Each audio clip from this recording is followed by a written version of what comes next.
Continuando con la línea de videos de conversión de energía, vamos a hablar de las propiedades desde el punto de vista magnético-eléctrico de los materiales. Entonces, la permittividad magnética no es más que la capacidad de una sustancia o medio para atraer y hacer pasar a través de ella campos magnéticos, la cual está dada por la relación entre la inducción magnética existente y la intensidad de campo magnético que aparece en el interior de dicho material. La magnitud así definida, así define el grado de magnetización no permanente de un material en respuesta a un campo magnético. Se denomina permeabilidad absoluta y suele expresarse con el símbolo μ. Entonces, μ es el cociente entre la densidad de campo magnético y la intensidad de campo magnético. Y μ puede ser representado en función de veces el μ del vacío, 4pi por 10 a la menos 7, en relación a lo que conocemos como μ relativo. Entonces, los materiales en general pueden tener comportamientos como lo vemos en la gráfica. Los materiales ferromagnéticos tienen una característica lineal y después se saturan. μ0 en rojo es una característica netamente lineal y tenemos el μ para materiales paramagnéticos y para materiales diamagnéticos que están muy cercanos al μ0. Entonces, los materiales se pueden clasificar de acuerdo a su permitividad magnética relativa como ferromagnético, cuyo valor de permeabilidad magnética relativa es muy superior a 1. Podemos estar hablando de 2000, 3000, 500, 600. Los paramagnéticos o no magnéticos, cuya permeabilidad relativa es aproximadamente 1 y se comportan como el vacío. Y los diamagnéticos de permeabilidad magnética relativa inferior a 1. Entonces tenemos los diamagnéticos en verde, los paramagnéticos en azul, el vacío en rojo y el material magnético en gris. ¿Qué unidades vamos a utilizar? El Tesla, ya lo habíamos dicho, que equivale a 10 a la 4 Gauss, que es la unidad en el sistema inglés. Los amperes sobre metro, que es 1 sobre 80 Osten, que es la unidad en el sistema CGS o sistema inglés. Y los Weber, que son 10 a la 8 Maxwell, cuya unidad es el Max. Para tener las dos relaciones entre el sistema internacional y el sistema inglés.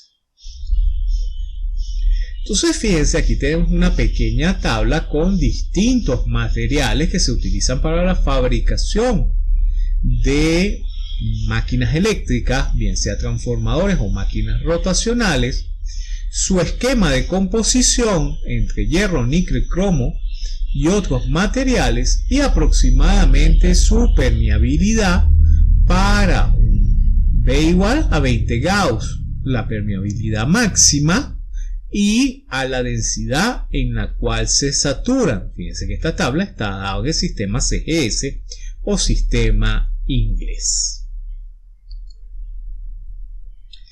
¿Qué es la saturación magnética? La saturación magnética es un fenómeno que se observa en algunos materiales magnéticos y se caracteriza como el estado alcanzado cuando cualquier incremento posterior de campo magnético externo H no provoca un aumento en la densidad de magnetización del material. Esto demuestra que el campo magnético B tiende a estabilizarse dentro del material. Es una característica particular de los materiales ferromagnéticos tales como el hierro, el níquel, el cobalto y muchas aleaciones. Entonces aquí lo tenemos que el material presenta dos zonas, una zona donde vemos un crecimiento proporcional entre la intensidad de campo magnético y la densidad de campo magnético, y vemos una zona a partir de la cual la densidad de campo magnético se tiende a estabilizar. Es decir, que un incremento de H repercute en un bajo incremento de la densidad de campo.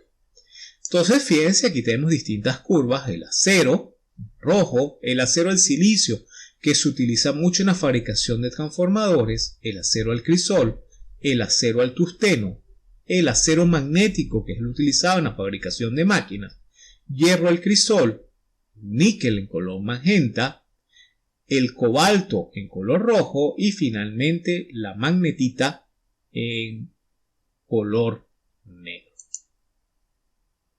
Entonces, el efecto de saturación se puede observar más claramente en la curva de magnetización, también llamada curva BH o curva de histéresis de una sustancia, en concreto en la región superior derecha de la curva, esta zona. Mientras que el campo H se incrementa, B se aproxima a un valor máximo de manera asintótica. El valor al cual tiende la asíntota de campo B es el nivel de saturación de la sustancia. Generalmente está alrededor de 1 Tesla o de 2 Tesla.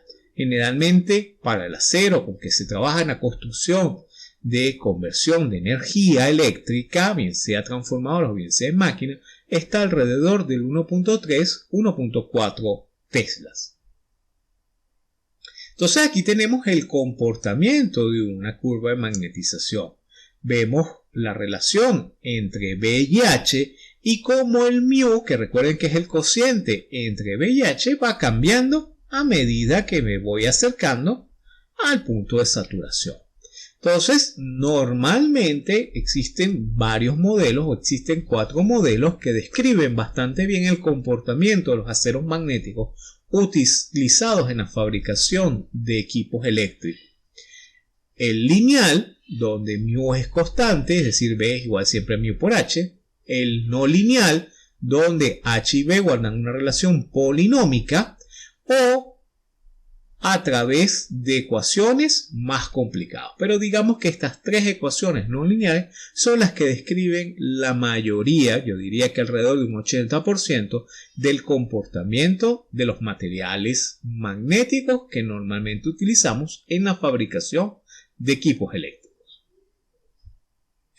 Normalmente, cuando el equipo eléctrico es sometido a una corriente alterna, vamos a tener que el B también es alterno, y en el acero magnético sucede que el camino de subida es distinto al camino de bajada.